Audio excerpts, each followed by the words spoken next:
আজকে আমি বানাবো সবজি দিয়ে সুজির রেসিপি। প্রথমে আমি বড় একটা আলু নিয়েছি, আলুটাকে ছাড়িয়ে ডুমো ডুমো করে ভালো করে ধুয়ে নিয়েছি। এরপরে আমি মিক্সিং বলে আলু সুজি দিয়ে একসঙ্গে মিক্সড করে নেব। তার সঙ্গে দিয়ে দেবো কাঁচা লঙ্কা আর গোটা জিরে।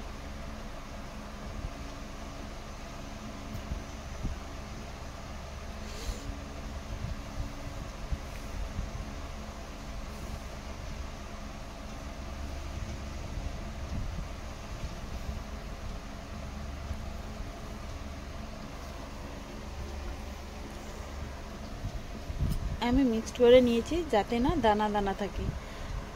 দানা দানা থাকলে আবারও মিক্স করে নিতে পারেন। আমি এখানে নিয়েছি 2 চামচ টক দই। টক দইটাকে ফেটিয়ে আমি দিয়ে দেব।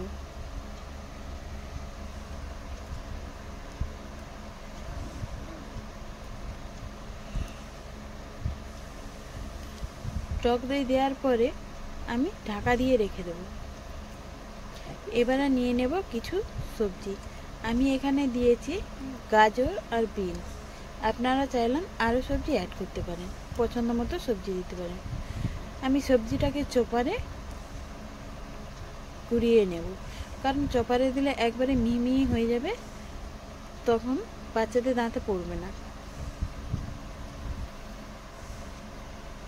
কত সুন্দর আমার সবজিগুলো হয়ে গেছে। এবার আমি ব্যাটারটা ভালো করে ফেটিয়ে নেব। আমি এখানে দিয়েছি 1 চামচ বেকিং পাউডার আর স্বাদ মতো নুন। আপনার চাইলেও এখানে গোলমরিচের গুঁড়ো দিতে পারেন, যেহেতু আমি কাঁচা লঙ্কা দিয়েছি ওই সব দিচ্ছি না। ভালো করে ফেটিয়ে নেব। তারপর আমি কড়াইতে অল্প করে তেল দিয়ে, এখানে সবজি মেশানোটা দেখানো হলো না, একই সঙ্গে সবজি দিয়ে আমি ভালো করে ফেটিয়ে নিয়েছি। কড়াইয়ে তেল গরম হয়ে 1 হাতা করে দিয়ে ঢাকা দিয়ে তারপর কিছুক্ষণ পরে উল্টিয়ে নামিয়ে নিলেই রেডি হয়ে যাবে সবজি দিয়ে সুজির রেসিপি। বাচ্চারা কেউ বুঝতেই পারবে না সবজি দেওয়া আছে।